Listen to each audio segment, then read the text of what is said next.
اس طرح کی جو مجالس منعقد کی جاتی ہیں اس کے تو بہت سارے مقاصد ہوتے ہیں، لیکن بنیادی مقاصد 3 ہوتے ہیں جن کے لیے اس قبیل کی مجالس کا انعقاد ہوتا ہے۔ سب سے پہلے ایصال ثواب مقصود ہوتا ہے، جس کے لیے آپ اور آج میں جمع ہیں۔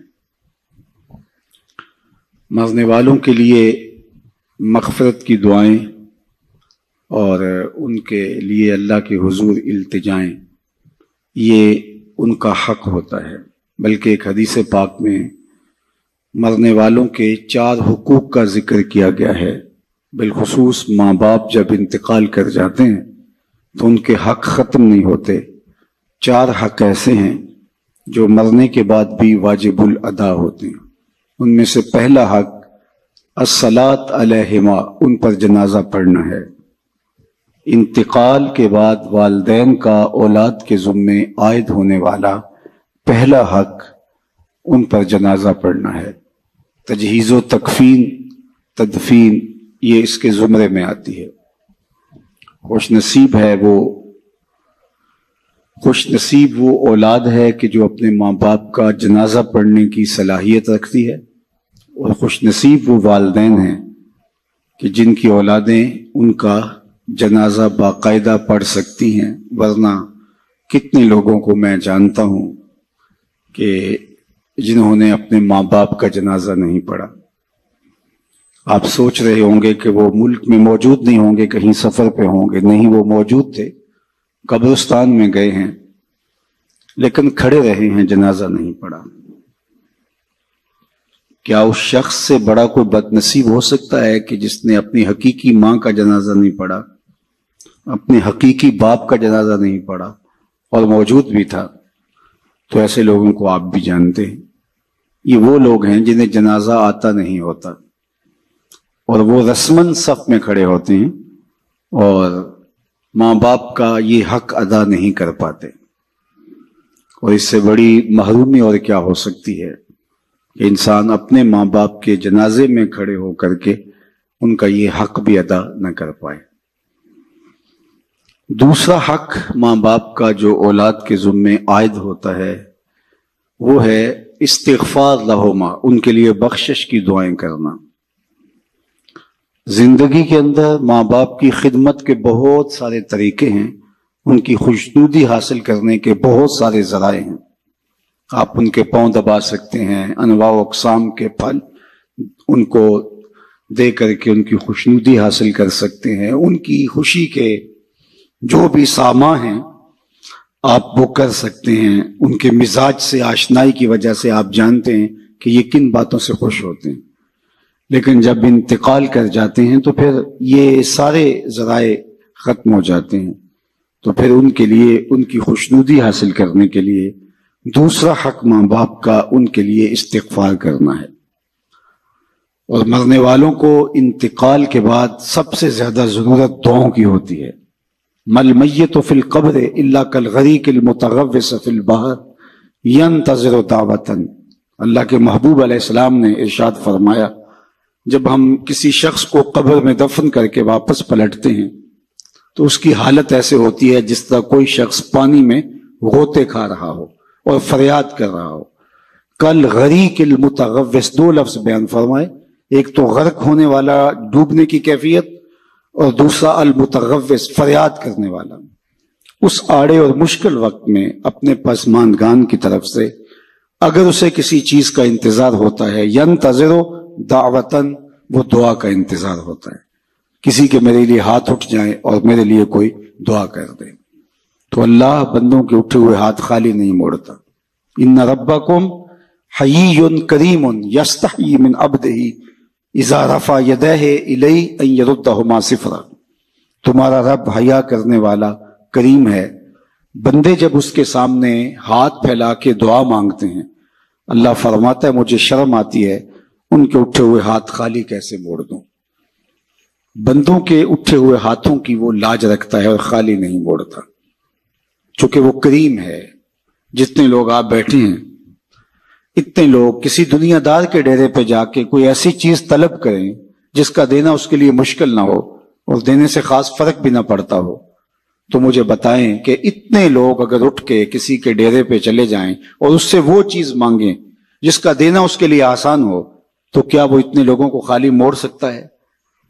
خاندانی شخص ہوگا تو وہ کہے گا ڈیرہ داری کی شان کے خلاف ہے کہ اتنے لوگ میری دہلیز پہ چل کے آگے ہیں اور مجھے کوئی خاص فرق بھی نہیں پڑتا ان کے مطالبہ کو پورا کرتے ہوئے، تو وہ ضرور اس مطالبہ کو پورا کرے گا۔ وہ کہے گا یہ ڈیرہ داری کی شان کے خلاف ہے کہ اتنے لوگوں کو خالی لٹا دوں۔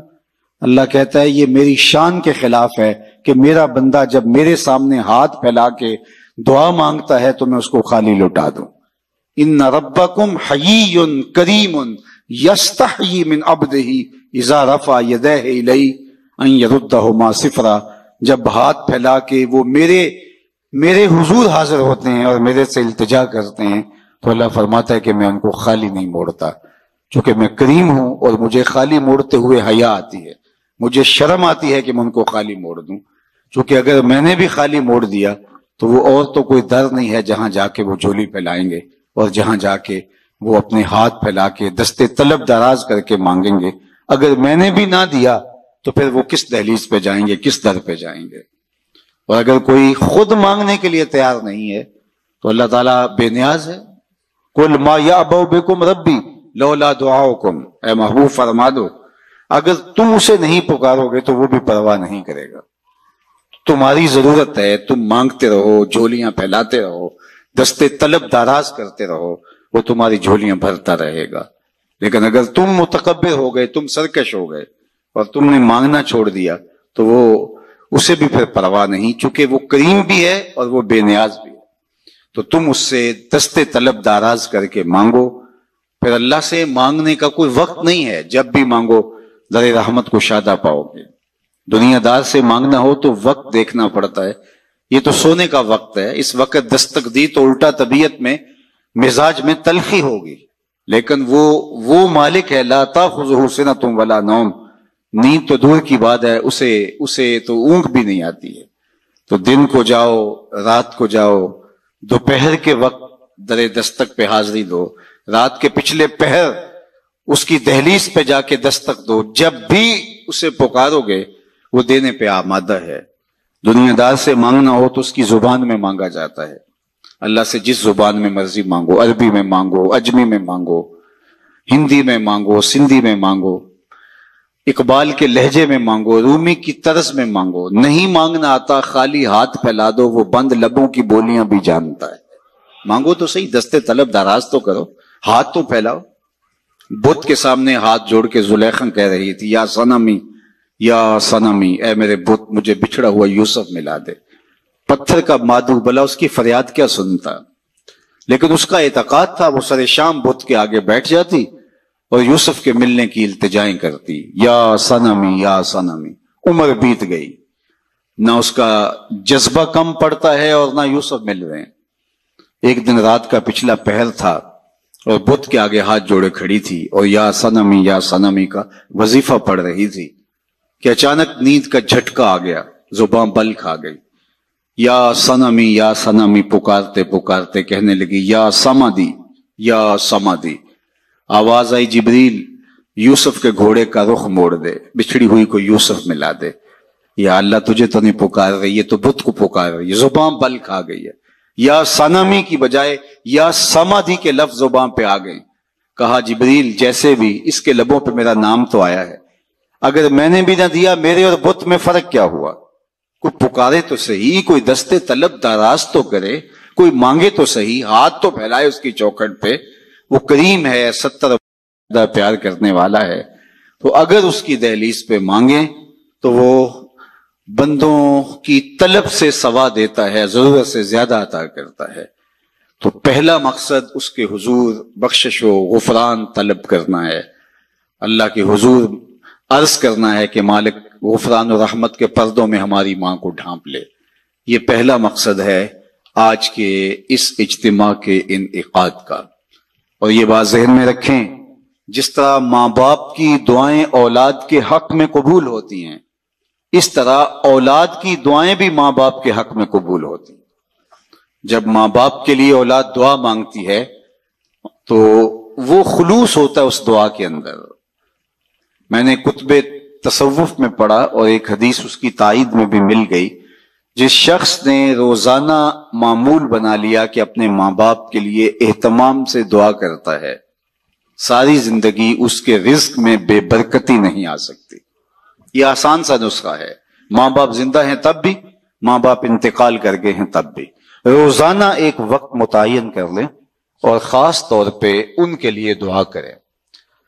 ویسے تو جو صالح پاکیزہ اولاد ہوگی، 5 گانا نماز کی عادی اولاد ہوگی، وہ اہتمام سے نہ بھی کرے تو دن میں کتنی مرتبہ اللہ کے حضور عرض کرتی ہے ربنا اغفر لی ولوالدی، اللہ مجھے بھی بخش دے، میرے ماں باپ کی بھی مغفرت فرما دے. تو خوش نصیب ماں باپ کے لیے دعاؤں کے سلسلے ہوتے ہیں. تو ماں باپ کے لیے دعاؤں کا سلسلہ جاری رکھنا یہ خوش نصیب اولاد کا مقصوم ہوتا ہے. اوروں سے دعا کروانا آپ کو اس لیے بلایا گیا ہے نا کہ اتنے لوگوں کے ہاتھ اٹھیں گے، کتنے نیک بوڑھے بزرگ سفید ریش لوگ، نیک سادات کتنے لوگ ہیں، تو اللہ کسی کی قبول کر لے. تو اوروں سے دعا کروانا. حضرت ابو ہریرہ رضی اللہ تعالیٰ عنہ کہا کرتے تھے اللہم اغفر لابی ہریرہ ولأمی ولمن استغفر لہما، اے اللہ ابو ہریرہ کو بخش دے، ابو ہریرہ کی ماں کو بخش دے، اور جو ہم دونوں کے لیے بخشش کی دعا کرے اسے بھی بخش دے. حضرت محمد بن سیرین جلیل القدر تابعی ہیں، وہ جب بھی کبھی زندگی میں دعا مانگتے تھے تو یہ دعا ضرور ساتھ مانگتے، اللہ ابو ہریرہ اور ان کی ماں کی مغفرت فرما. تو کسی نے ان کو کہا کہ آپ کو کوئی خاص ہمدردی ہے، کوئی تعلق خاص ہے ان کے ساتھ؟ تو فرمایا کہ ہاں وہ تو سب کو ہی ہے، لیکن میں اصل ان کی دعا کا خود مصداق بننا چاہتا ہوں. چونکہ انہوں نے کہا تھا اے اللہ ابو ہریرہ کو بخش دے، ابو ہریرہ کی ماں کو بخش دے، اور جو ہم دونوں کے لیے بخشش کی دعا کرے اس کو بھی بخش دے. تو میں ان کے لیے دعا کر کے اپنی بخشش کا سامان کر رہا. تو اپنے ماں باپ کے لیے دعاؤں کے سلسلے کو کبھی بھی ٹوٹنے نہیں دینا چاہیے. والدین کے لیے کثرت سے دعا، اللہ اکبر، یہ اپنے باطن کی بہتری کا ذریعہ بنتی ہے اور رزق میں اضافے کا سبب بنتی ہے. اور خوش نصیب اولاد ماں باپ کے لیے دعا کو کبھی بھی ترک نہیں کرتے اور لوگوں سے بھی کہتے ہیں کہ میرے ماں باپ کے لیے مغفرت کی دعا کریں. حضرت ابو ہریرہ فرمایا کرتے تھے کوئی ہے جو مسجد اشار میں 2 رکعت پڑھے اور میری ماں کی مغفرت کی دعا کرے. تو غفران و بخشش کی دعاؤں کا سلسلہ یہ پہلا مقصد ہے آج کے اس اجتماع کا اور اس قبیل کے منعقدہ اجتماعات کا. دوسرا مقصد پسماندگان سے اظہار تعزیت کرنا ہے. گھر بیٹھے بھی ہم دعا کر سکتے تھے، لیکن یہاں آ کے دعا کرنے کا مقصد مرحوم کے یا مرحومہ کے پسماندگان سے اظہار محبت ہے، جس کے لیے ہم یہاں آتے ہیں اور دعا کرتے ہیں. اور یہ حضور کے عمل سے، سنت سے ثابت ہے کہ حضور مائز ابن مالک اسلمی کے گھر گئے ہیں جب ان کا انتقال ہوا، اور آقا کریم نے جا کر کے کہا استغفروا لمائز، مائز کے لیے بخشش کی دعا کرو. حالانکہ جب ان کا جنازہ اٹھا تو وہ ایک سلسلے میں موخوذ ہوئے، پھر حد جاری کی گئی. تو آقا کریم نے فرمایا تھا کہ میرے مائز نے ایسی سچی توبہ کی ہے، اگر روئے زمین کے تمام لوگوں میں تقسیم کر دی جائے اہل ایمان میں، لکفاہم، سب کی مغفرت ہو جائے. یعنی ان کی توبہ کو اوروں میں بانٹا جائے تو وہ بھی بخشے جائیں. تو ان کے گھر حضور آ کے پھر دعا کیوں کرتے ہیں جبکہ حضور فرما چکے ہیں، اور یہ بھی فرمایا کہ وہ جنت کی نہروں میں غوطے لے رہا ہے، جنت کی نہروں کے اندر وہ کلکاریاں لے رہا ہے، جنت کی نہروں میں نہا رہا ہے. تو پھر حضور ان کے گھر میں کیوں آئے؟ گھر میں اس لیے آئے کہ پسماندگان کی ڈھارس بندھائیں. اور جس گھر میں حضور آئے ہوں گے وہاں کوئی دکھ رہا ہوگا. وہ کیا کسی نے کہا یہ الگ بات ہے تم آئے ہو تو کوئی نہیں، ورنہ درد تو یہاں 1000 رہتے ہیں. تیسرا مقصد جو ہے وہ ہمارا دوسرا مقصد پسماندگان کے ساتھ تعلق کو نبھانا ہے. یعنی یہ تینوں مقاصد جو چیدہ میں نے عرض کیے، تینوں مقاصد 3 اشخاص سے جڑے ہیں. پہلا مرنے والے کی ذات سے، دوسرا پسماندگان سے، اور تیسرا ہمارے اپنے وجود سے. مرنے والے کے لیے دعا، اور ہماری دعاؤں کی انہیں ضرورت ہے. اگر وہ اللہ کے کرم سے، اللہ کے فضل سے اللہ نے ان کو غفران و رحمت کے پردوں میں ڈھانپ لیا تو درجے بلند ہوتے ہیں دعاؤں سے. اور دوسرا مقصد پسماندگان سے تعزیت. ظاہر ہے ماں ایک ایسا رشتہ ہے کہ جس کا نعم البدل کیا بدل بھی موجود نہیں ہے. انسان زندگی کے جس مرحلے میں بھی چلا جائے ماں کی کمی کو شدت کے ساتھ محسوس کرتا ہے. ابھی ہم اندر بیٹھے تھے تو یہاں سے کوئی شعر پڑھ رہا تھا تو آواز جا رہی تھی کہ ماں کی وفائیں جب حضور یاد کر کے رو پڑتے ہیں تو پھر ہم اپنی ماں کے لیے اپنے دل کے اندر کیا جذبات. کچھ اس مفہوم کا شعر تھا اور وہ ایک باقاعدہ واقعہ موجود ہے. اللہ کے محبوب علیہ السلام باقاعدہ اپنی ماں کو یاد کرتے ہیں. الحاویل الفتاوی کے اندر امام سیوطی نے بڑی تفصیلی کہانی لکھی ہے کہ ایک دن حضور مکے سے ہجرت فرما کے جب مدینہ تشریف لائے تو ایک دن مسجد نبوی میں نماز پڑھانے کے لیے اللہ کے محبوب تشریف لے گئے. عشاء کی نماز کا وقت تھا تو ہجوم عاشقاں جو ہی حضور حجرہ نور سے باہر نکلے تو ادب سے صحابہ کھڑے ہو گئے. بس یہ لمحے حضور علیہ السلام کی آنکھوں کے سامنے آئے تو آنکھیں چھلکنے لگی اور پھر حضور علیہ السلام نے ایک ٹھنڈی آہ بھری اور ایک جملہ ارشاد کیا لو ادرکت والدی او احدہما، کاش آج میرے ماں باپ زندہ ہوتے یا کم از کم میری ماں ہی زندہ ہوتی. انسان نے مشکل وقت دیکھا ہو، بعد میں خوشحالیاں آ جائے یا اور زیادہ خوشحالیاں اللہ عطا کر دے تو انسان آرزو کرتا ہے. آج تو اس دنیا میں یہ نفسی نفسی کی دنیا ہے، اس میں تو وہ کہتے ہیں قیامت کے اندر ہوگا نفسی نفسی کا عالم، تو یہ تو قیامت سے قبل ہی عالم ہو گیا ہے. تو آج تو کسی کی عزت پر لوگ آتش غیظ و غضب اور آتش حسد میں جلنے لگ جاتے ہیں. تو ایک ماں ایسا رشتہ رہ گیا ہے جس کو قلبی فرحت اور مسرت ہوتی ہے. اب آقا کریم علیہ السلام کا معاملہ آپ جانتے ہیں کہ پیدا ہونے سے قبل باپ کا انتقال ہو گیا. 6 سال کی عمر تھی کہ اپنی والدہ کے ہمراہ حضور مدینہ المنورہ میں پہنچے حضرت عبداللہ کی قبر کی زیارت کے لیے. جب واپس پلٹے تو ابوا کے مقام پر حضرت آمنہ سلام اللہ علیہا کو سخت بخار ہو گیا. انہیں لگا کہ یہ میرا بخار جان لیوا ثابت ہوگا تو انہوں نے حضور علیہ الصلوۃ والسلام کے سر پہ ہاتھ رکھا اور حضور سے کچھ کہنا چاہ رہی تھی آخری بات، لیکن وہ ضبط کے بندھن ٹوٹ گئے اور چھم چھم آنسو آنکھوں سے ٹپکنے لگے.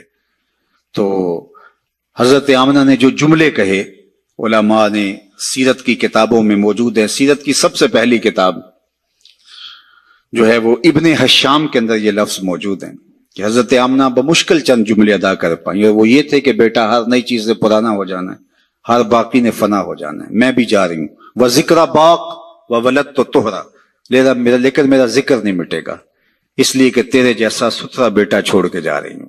جن ماؤں کے بیٹے اچھے ہوں ان کا تذکرہ مٹا نہیں کرتا، ان کی یادیں ختم نہیں ہوتی. یہ آخری لفظ تھے سیدہ آمنہ کے کہ ان کی سانس ٹوٹ گئی اور انتقال ہو گیا. حضور اپنی ماں سے لپٹ گئے اور بار بار کہتے تھے امی آپ آگے بولتی نہیں، لیکن خاموش ہو گیا تھا چمن بولتا. پھر ماں کی وہیں تدفین کی. ابوا کی ریت کے چھوٹے چھوٹے جو ہے وہ ٹکڑے پتھروں کے ماں کی قبر پہ رکھے.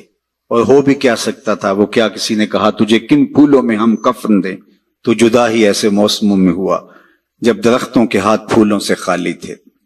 ماں کی تدفین کے بعد ام ایمن کے ساتھ حضور لپٹ کے بیٹھ گئے اور حضرت عبد المطلب کے پاس انہوں نے آ کے خبر دی کہ آپ کی بہو انتقال کر گئی راستے میں اور ابوا میں ہم نے تدفین کر دی.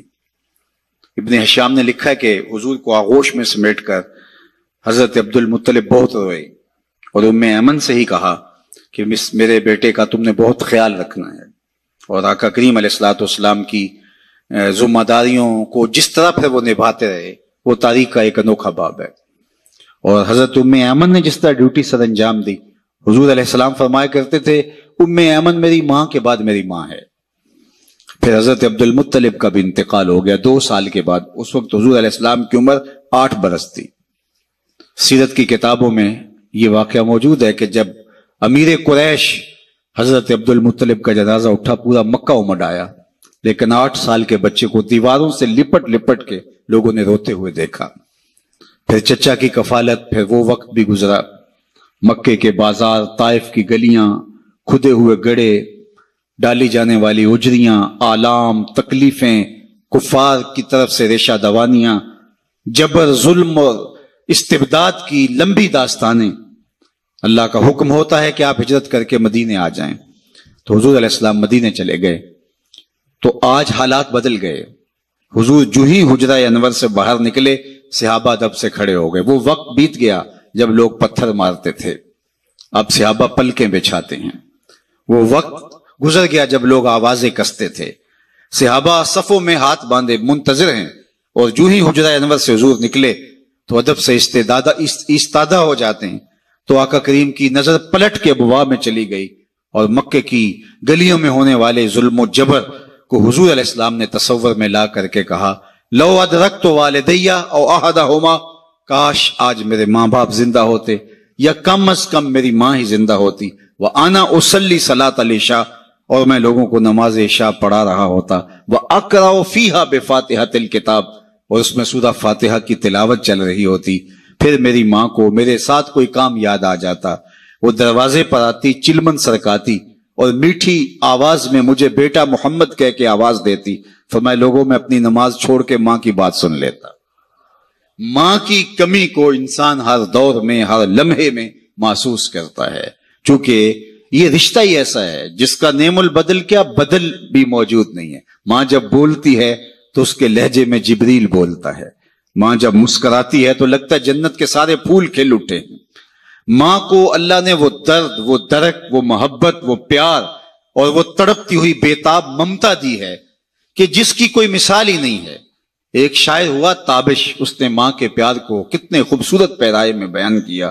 ایک مدت سے میری ماں نہیں سوئی تابش، میں نے ایک بار کہا تھا مجھے ڈر لگتا ہے. کہا بچپن میں میرے منہ سے نکلا تھا امی مجھے رات کو ڈر لگتا ہے. کہتا ہے بوڑھا ہو گیا ہوں لیکن میری ماں اب بھی میرے بستر پہ پھونکے مار کے سوتی ہے کہ میرے بیٹے کو کہیں ڈر نہ لگ رہا ہو. اللہ اکبر. ہمارے ایک بہت بڑے ادیب گزرے ہیں، ان کی والدہ انتقال کر گئی تو انہوں نے ایک کالم لکھا تھا اس زمانے میں کہ ان پڑھ اور بوڑھی ماں کی یاد میں. وہ کہتے تھے کہ میری ماں پڑھی لکھی نہیں تھی لیکن میری یونیورسٹی وہی تھی، میرا کالج وہی تھا. اور پھر کہتے ہیں کہ اونچی مسندوں کے اوپر بیٹھنے کا وہ لطف کہاں جو ماں کے قدموں میں بیٹھنے کا سرور ہے. عالی نسب ہوٹلوں میں کھانا کھانے کا لطف کہاں جو چولہے پر بیٹھ کے ماں کے ہاتھوں سے پکی ہوئی چپاتیاں کھانے میں ملتا ہے. عالی جناب، حضرت صاحب، کیا کیا لقب دیے جاتے ہیں، نقیب حضرات اٹھا کے کہاں سے کہاں تک لے جاتے ہیں، لیکن ان لفظوں میں وہ چاشنی کہاں جو ماں کی زبان سے اوئے مٹھو اور اوئے ببلو میں رکھی گئی ہے. ماں جب پیار سے بیٹے کو دیکھ رہی ہوتی ہے لگتا ہے آسمان سے رحمتیں اتر رہی ہیں. اللہ نے اس کو وہ پیار دیا.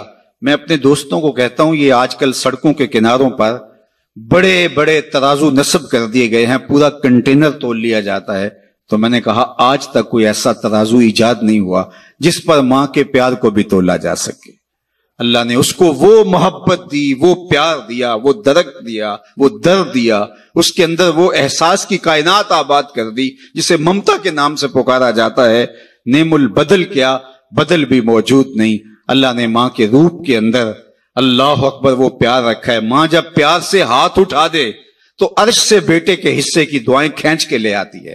اور لازمی نہیں ہے کہ ماں رابعہ بصریہ ہو تو پھر ہی اس کی دعا قبول ہوتی ہے.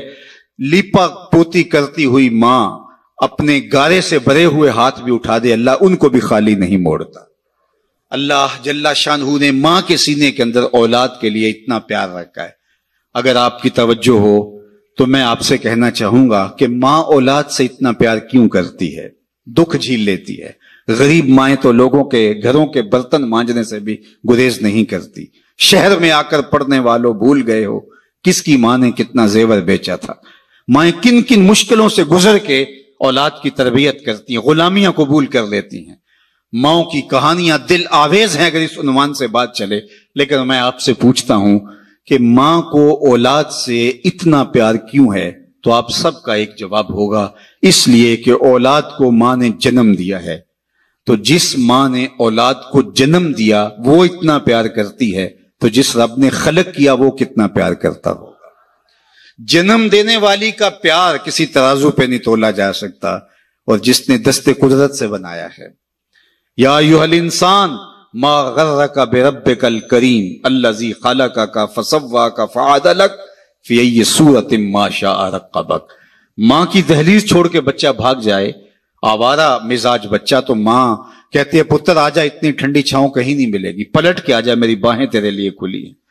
اور مالک کی دہلیز چھوڑ کے جب سرکش انسان بھاگتا ہے تو اس کی رحمتیں آواز دیتی ہیں، یا ایھا الانسان ما غرک بربک الکریم، او بھاگے ہوئے انسان آجا پلٹ کے، تیرا رب بڑا ہی کریم ہے۔ مجھے بتاؤ کوئی بھاگے ہوئے کو یوں بھی آواز دیتا ہے؟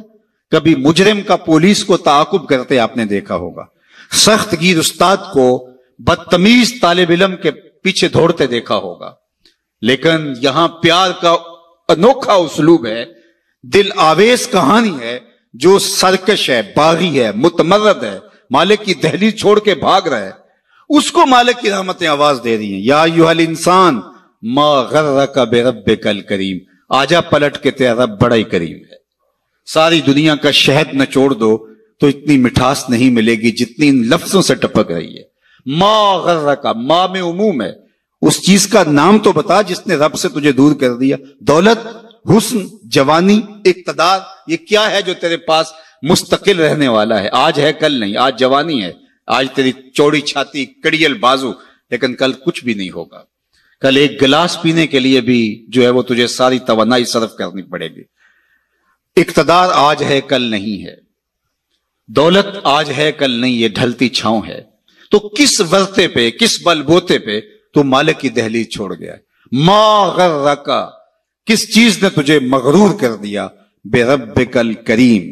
اچھا رب کہنا ہی کافی تھا، لیکن صفت کریم لگائی، وہ رب جو کریم ہے۔ 70 ماؤں کی زندگی بھر کی محبت ایک طرف، مالک کا محبت کی نظر سے ایک بار دیکھ لینا ایک طرف، تو کہا وہ کریم رب۔ پھر آگے بڑھ کے کہا الذی خلقک، دیکھ تیرا اس کا رشتہ کتنا گوڑا ہے، وہ تیرا خالق لگتا ہے، اس نے تجھے تخلیق کیا ہے، دست قدرت سے بنایا ہے۔ ماں نے پیدا نہیں کیا، جنم دیا ہے، اور اس کے پیار کا ٹھکانہ نہیں ہے۔ سمندر کی پاتال تک تو کوئی پہنچ گیا ہوگا، لیکن ماں کے پیار کا ٹھکانہ آج تک کسی کو نہیں ملا۔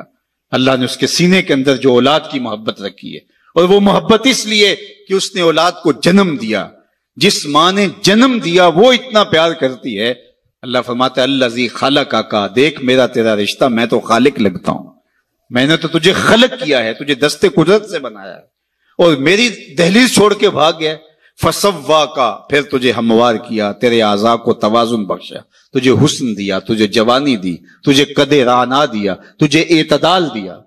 2 آنکھوں میں ایک آنکھ کا سائز ہی چھوٹا ہو جاتا تو بتا کتنا بھدا لگتا، 2 ٹانگوں میں ایک ٹانگ کا تھوڑا سا سائز چھوٹا ہو جاتا تو 6 فٹ کا قد نہ رکھنے والا کس قدر عجیب شخصیت کا مالک ہوتا۔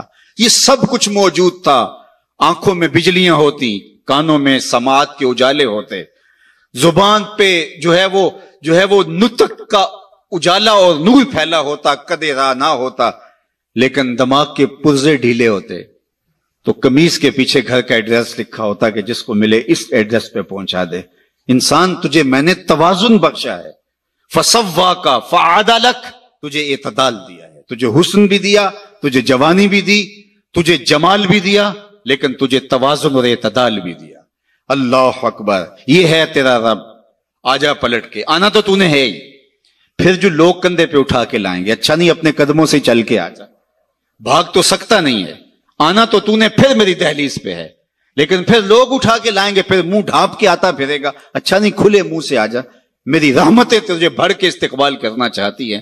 میرا بندہ میری طرف ایک بالشت آتا ہے تو فرمایا کہ میں اس کی طرف 1 ذرا آتا ہوں، 1 گز آتا ہوں، اور اگر میرا بندہ میری طرف 1 قدم آتا ہے میں 70 قدم آتا ہوں، اور اگر میرا بندہ میری طرف چل کے آتا ہے اتیتہ ہر والا، میری رحمتیں دوڑ کے استقبال کرتی ہیں اس کو۔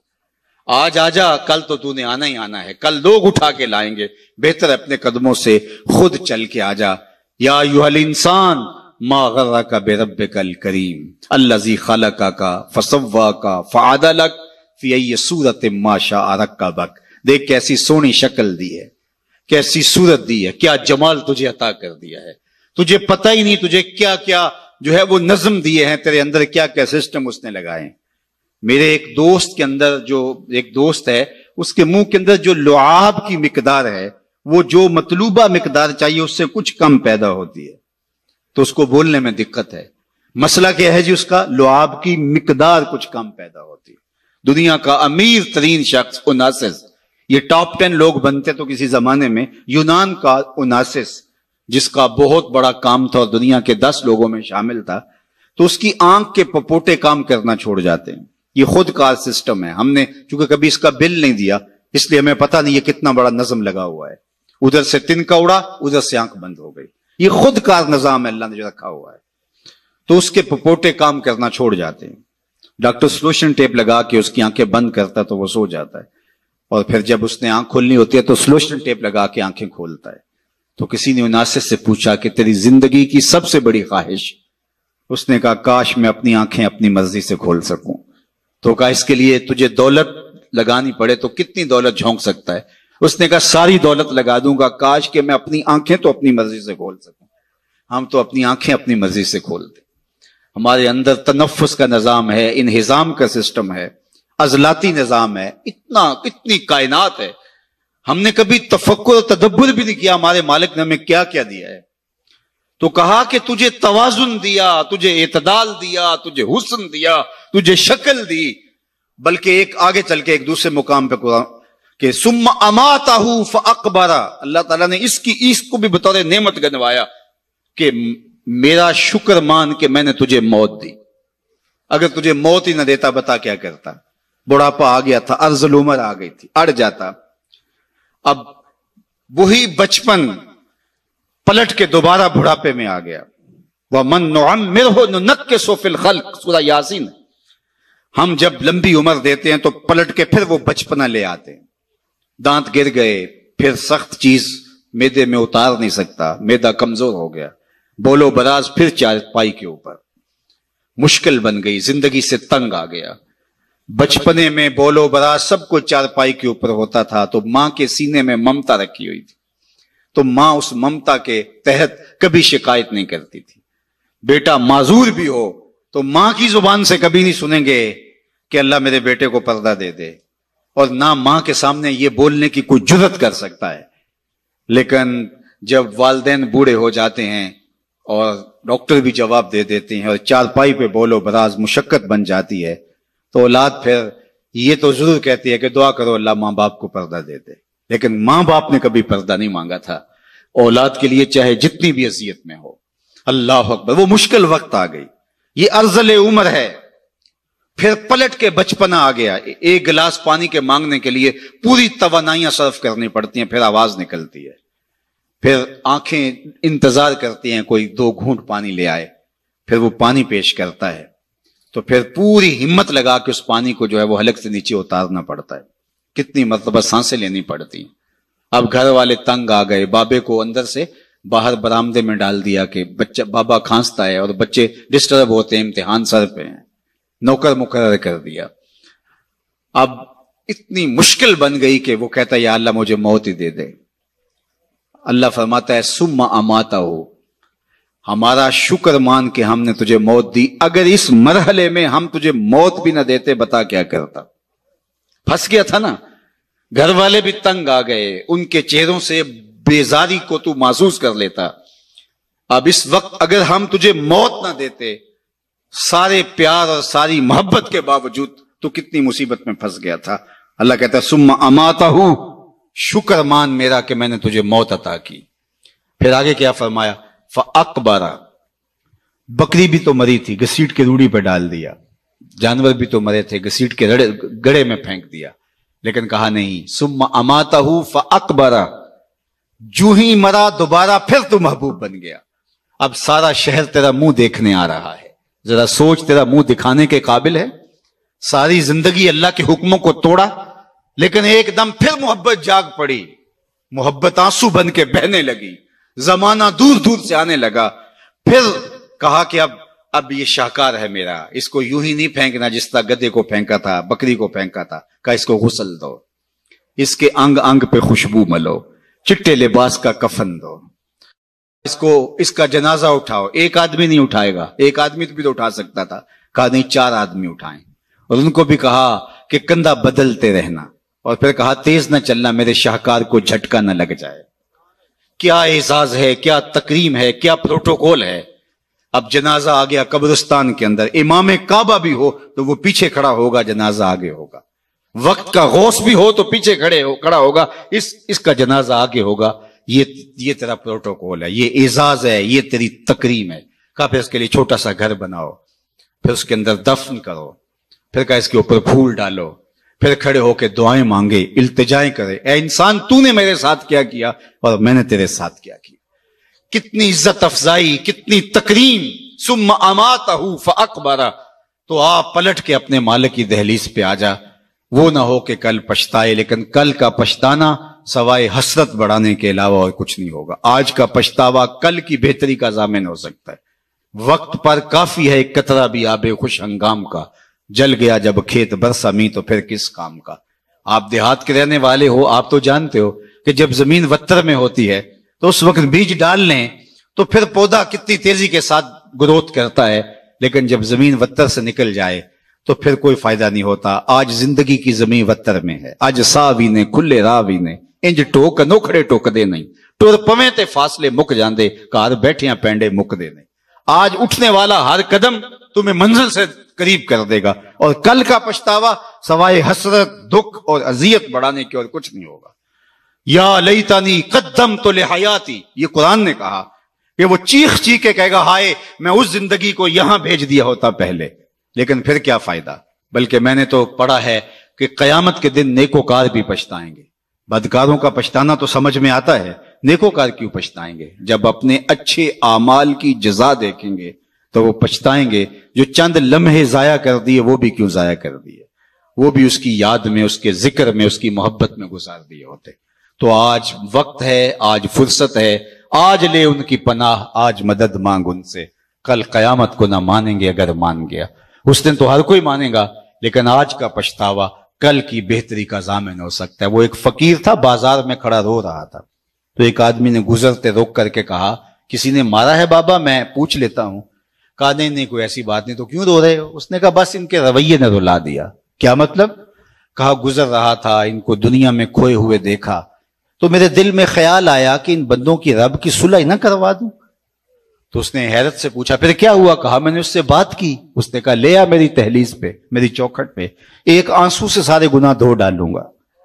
میں بڑا خوش ہوا، میں ان سے بات کی، یہ الٹا میرا مذاق اڑا۔ جا بابا کام کر، کہاں سے آ گیا ہے تجھے کیا پتا یہ دنیا اور دنیا داری اور دنیا کے معاملے، یہ کاروبار حیات، جا موج کر۔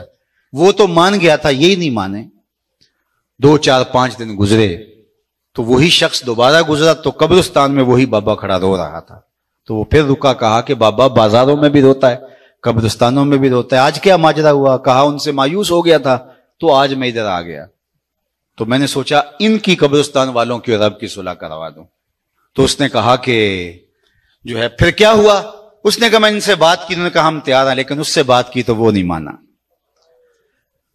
آج وہ مان رہا ہے اور کل وہ نہیں مانے گا۔ آج لے ان کی پناہ، آج مدد مانگ ان سے، کل قیامت کو نہ مانیں گے اگر مان گیا۔ آج کا پچھتاوا کل کی بہتری کا ضامن بن سکتا ہے۔ یہ تھوڑی زندگی ہے، یہ ٹوٹ کے بکھر جانے والا خواب ہے، کچھ نہیں ہے اس دنیا کی حقیقت۔ چیز دنیا ہے کیا؟ از خدا غافل بدن، یہ خدا سے غافل ہونے کا نام ہے۔ اللہ کی غفلت موت ہے۔ اپنے آپ کو اللہ کی دہلیز پہ رکھو، پھر یہ دنیا نہیں ہے۔ تمہارا کمائی کر کے لا کے بیوی کے منہ میں لقمہ رکھنا بھی دین کہلائے گا۔ بس اپنے دل کے قبلے کو درست کرنا ہے۔ یہ تھوڑا وقت ہے، زندگی ٹوٹ رہی ہے، ہم سمجھتے ہیں ہم بڑے ہو رہے ہیں، لیکن حقیقت میں ہم چھوٹے ہو رہے ہیں۔ جو قرآن نے کہا ان الانسان لفی خسر، بے شک انسان خسارے میں ہے۔ تو ایک بزرگ تھے، فرماتے مجھے سمجھ نہیں آتی تھی انسان خسارے میں کیسے ہے۔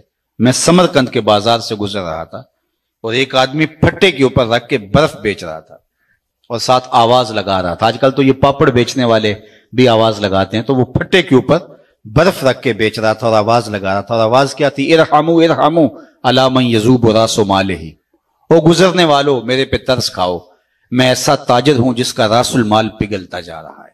چونکہ برف ایک ایسا سودا ہے جو گاہک کا انتظار نہیں کرتا۔ آپ کوئی اور چیز بیچتے ہیں، کپڑا بیچتے ہیں، ہو سکتا ہے کل 2 آنے مہنگا ہو جائے۔ آپ پیٹرول بیچتے ہیں، آج نہیں بکری ہوئی، کل ہو سکتا ہے پڑا 10 روپے اوپر چلا جائے، آپ کروڑوں کے فائدے میں چلے جائیں، لیکن برف اگر مہنگی بھی ہو گئی تو کل برف ہی نہیں ہوگی۔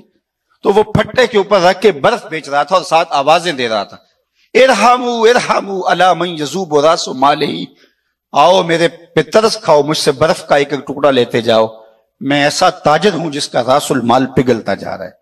تو وہ کہتے ہیں میرے قدم رک گئے، اور میں نے اس کو کہا مجھے ان الانسان لفی خسر کا ترجمہ سمجھ میں آ گیا، جس طرح تیری برف پگھلتی جا رہی ہے میری زندگی پگھلتی جا رہی ہے، تیری برف قطرہ قطرہ پگھل رہی ہے اور میری زندگی سانس سانس پگھل رہی ہے، اور اگر تو اس برف کو ابھی بیچ لے تو اس کے بدلے میں درہم، دینار، غلہ، پارچہ جات کچھ لے لے تو تجھے 4 آنے بچ جائیں گے، اور میں ان سانسوں کے بدلے درود پڑھ لوں، ان سانسوں کے بدلے قیام کر لوں، کسی دکھی کے سر پہ ہاتھ رکھ دوں، کسی ضرورت مند کے کام آ جاؤں، سجدہ کر لوں ان سانسوں کے بدلے، تو یہ میری سانسیں کام آ جائیں گی، ورنہ تو سو کے بھی گزر جائیں گی، آوارگی میں بھی گزر جائیں گی۔ تو یہ سانسوں کی گنتی سید علی المرتضی رضی اللہ تعالیٰ عنہ فرماتے ہیں یہ موت کی طرف اٹھتے ہوئے قدم ہے تمہارے سانس۔ کبھی آپ اشارے پہ رکے ہوں تو وہاں گنتی الٹی چل رہی ہوتی ہے، 60 سے 50 سے 20 سے نیچے آ رہی ہوتی ہے، گنتی جب الٹی چلتی ہے تو بہت جلد 0 پہ آ جاتی ہے، اور جب 0 پہ آ جاتی ہے تو پھر رکا نہیں جاتا۔ اللہ اکبر، یہ 60 سے 70 سے 50 سے یہ ماہ و سال کی گنتی الٹی چل رہی ہے، ہم سمجھتے ہیں ہم بڑے ہو رہے ہیں لیکن چھوٹے ہو رہے ہیں، اور جب 0 پہ آئے تو اسی کا نام تو موت ہے، پھر کوئی روک نہیں پائے گا، کوئی طاقت نہیں ہے کہ اس کو روک سکے۔ تم بروج مشیدہ مضبوط قلعوں میں بھی چلے جاؤ تو وہاں بھی تمہیں موت اچک لے گی آ کے، اس سے رستگارا نہیں، اس سے چھٹکارا نہیں۔ اقبال نے کہا تھا موت ہے ہنگامہ آرا کلزم خاموش میں، ڈوب جاتے ہیں سفینے موج کی آغوش میں۔ موت تمہیں پکڑ لیتی ہے، موت تمہیں مضبوط جو ہے وہ قلعوں کے اندر بھی اچک کے لے جاتی ہے۔ ایک مفکر نے کہا تھا کہ اگر موت سے چھٹکارا ممکن ہوتا تو میں اپنی ماں کو نہ مرنے دیتا، میں جو ہے وہ اپنی ماں کو نہ مرنے دیتا، میرا سب سے بڑا جو ہے وہ عظیم رشتہ تھا اگر موت سے بچانا کسی کو ممکن ہوتا۔ لیکن موت جو ہے وہ بہنوں سے بھائی اٹھا کے لے جاتی ہے، موت بھائیوں سے بہنیں اٹھا کے لے دیتی، ماں باپ سے ان کے لال چھین لیتی ہیں اور اولادوں سے ماں باپ چھین لیتی ہے۔ تو موت سے تو چھٹکارا نہیں ہے، موت سے تو بھاگ نہیں سکتے، فرار اختیار نہیں کر سکتے، تو پھر آئیے زندگی ایسے گزاریں کہ مرنے کے بعد بھی ایک خوشگوار زندگی ہمارا استقبال کرے۔ پھر موت تحفۃ المومن بن جاتی ہے، جو اللہ کے محبوب نے فرمایا تحفۃ المومن الموت، پھر موت ایک بھیانک منظر نہیں رہتا، موت پھر مومن کے لیے تحفہ بن جاتی ہے۔ بلال حبشی رضی اللہ تعالیٰ عنہ کا آخری وقت آتا ہے تو ان کی زوجہ سراہنے بیٹھی ہیں اور سانس ٹوٹنے لگتی ہے تو وہ کہتے ہیں واہ حزن نہ ہو، ہائے افسوس میرا شوہر مجھ سے جدا ہو رہا ہے۔ تو بلال حبشی کی بھی سانسیں باقی تھی، آپ نے پلٹ کے کہا کیا بول رہی ہے؟ کہا آپ جدا ہو رہے ہیں تو یہ کہنا بنتا ہے میرا۔ کہا یہ نہ کہو بلکہ کہو وا تربا ہو غدن القا محمدن و اصحابہ، کہو مبارک ہو میں تو اپنے آقا محمد عربی سے ملنے کے لیے جا رہا ہوں۔ پھر موت تحفہ بن جاتی ہے۔ حضرت ابراہیم علیہ السلام کے پاس جب اللہ کا پیغام اسرائیل لے کر آتا ہے کہ میں روح قبض کرنے کے لیے آیا ہوں، تو حضرت اسرائیل کہتے ہیں عجیب بات ہے، رب مجھے اپنا خلیل بھی کہتا ہے، اور کبھی ایسا ہوا ہے کہ کوئی یار بھی یار کی موت چاہے؟ وہ مجھے اپنا خلیل کہتے ہیں گوڑے یار کو، وہ مجھے خلیل کہتا ہے اور پھر تجھے بھیج دیا قبضے روح کے لیے، کوئی یار بھی یار کی موت چاہتا ہے؟ کہا میں تو حکم کا پابند ہوں۔ واپس گئے اور کہا مالک تیرے خلیل کا تیرے نام یہ پیغام ہے۔ تو کہا پھر جا اور میرے خلیل کو جا کے میرا سلام دے، اور ساتھ کہنا کبھی ایسا بھی ہوا ہے یار یار کو بلائے اور یار ملنے نہ آئے؟ تو روح بے چین ہو گئی، کہا دیر نہ کر، جلدی جلدی قبض کر لے۔ تو جب زندگی اس کی منشا کے مطابق گزاری ہوگی پھر موت بھیانک منظر نامہ نہیں ہوگا۔ اللہم بالرفیق الاعلی، یہ میرے حضور کے آخری لفظ ہے۔ اللہ اکبر، اختیار دیا جاتا ہے تو کہتے ہیں مالک میں تیرے حضور آنا چاہتا ہوں۔ تو پھر یہ جہاں بھی پھر وہ جہاں بھی بندہ مومن کا ہوتا ہے، ورنہ یہ جہاں بھی قید خانہ اور وہ جہاں بھی اذیتوں سے بھرا ہوا۔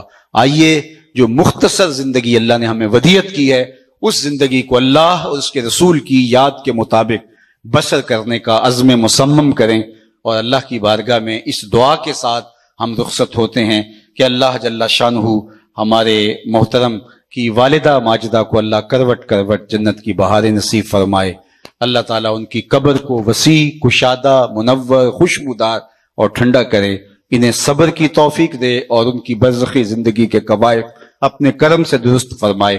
آپ جتنے لوگ تشریف لائے ہیں اللہ آپ سب کے والدین کو اپنی خاص امان میں رکھے، جن کے والدین انتقال کر گئے ہیں، اللہ تعالیٰ ان کی قبروں کو وسیع کشادہ منور خوشبودار رکھے۔ اور میں بارگاہ عزتی میں یہ بھی عرض کرنا چاہتا ہوں کہ مالک میرے وطن کی خیر فرمانا، میرے ملک کو معیشت کا جمال اور معاشرت کا حسن عطا کر دینا، صالح نیک پاکیزہ اور اہل قیادت اس ملک کا مقسوم کر دینا، اور عالم اسلام کو خیر و برکت کی راہوں کا مسافر رکھنا۔ وآخر دعوانا ان الحمدللہ رب العالمین۔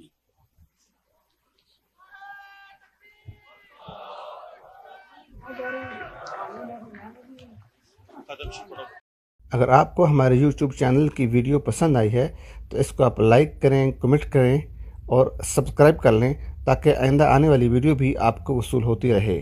بہت شکریہ۔